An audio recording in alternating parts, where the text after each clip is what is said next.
Bwana, kuna mgomo wa matatu na hata pia mabasi haya. Kuna mgomo ambao unaendelea sasa hivi.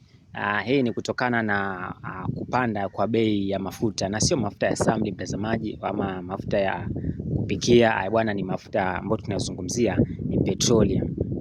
Kutokana na kupanda kwake kwa bei imeweza kuwafanya hadi watu wengi wa matatu wanafanya kazi lakini wanapata mapato kidogo, sababu mtazamaji, ikiwa lita ya petroli imepanda bei na kama shilingi 50 hivi ya Kenya, mtazamaji, inakuwa ni pesa nyingi sana, sababu unajikuta unapambana sana kwenye kazi, lakini pesa hizo zinaishia kununua mafuta tu peke yake. Sasa leo bwana,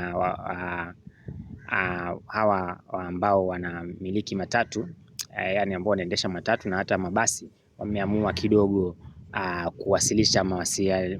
kuwasilisha mambo yao kwa serikali, lakini kutokana na hali hii ya mafuta kupanda bei, bwana, kidogo wameweza kugoma ili serikali waweze kutambua haki zao, kwa sababu sasa hivi wanazidi kuumia. Lakini serikali imeweza kusema kwamba watu wengi wanailaumu serikali kupandisha mafuta bei, lakini pia serikali yenyewe inasema kwamba sio wao ambao wanafanya mafuta yawe juu, bali ni kule mahali ambapo wanayatoa ndio yanapatikana kwa bei ya juu sana. Unajua mtazamaji, ikiwa nchi yenu haina mafuta, inabidi uweze kuwa unanunua kwa nchi jirani. Kama jirani yako akona mafuta, unanunua kwake, alafu kwenu mnakuja kuyauza, unaona. Lakini kama kote hakuna mafuta, inabidi unanunua kwenye nchi za nje huko, kama vile Saudi Arabia, Yemen, kuna kama Iran, Iraq, hizo nchi kubwa ambazo zinamiliki mafuta. Sasa inabidi unanunua kule, alafu unakuja kuuza kwenu, unakuja kuuzia wananchi wako.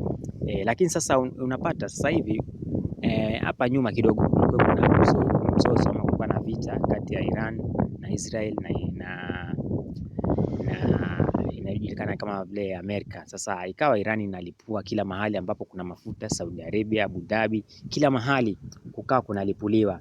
Sasa hii ikawa inafanya biashara zinakwenda segemnege, hadi ikafanya vitu viweze kupanda. Sasa unajua Kenya hatuna mafuta. Sasa mafuta ilikuwa tunayanunua huko nje. Sasa tunapoenda kununua kule, mafuta yanakuwa yamepanda bei. Sasa inabidi kule ukiuziwa bei ghali, ukija kwenye nchi pia kidogo mafuta yanakuwa yamepanda, ndio pesa iweze kurudi kwenye nchi. Sasa wakati yanauzwa ghali huku, hapa wananchi pia ndio wanapolalamikia. Lakini mtazamaji wangu wa Siasa Tamu Media, sijui unalipi hapo la kucomment. Unahisi ni kwa nini mafuta yameweza kuwa ya bei ghali namna hii, na haijawahi tokea tupate uhuru wa Kenya hii? Bwana, azidi kudondoshea comment yako pale comment section ya Siasa Tamu Media. Niambie bwana, unahisi ni kwa nini mambo yamekuwa kama hivi?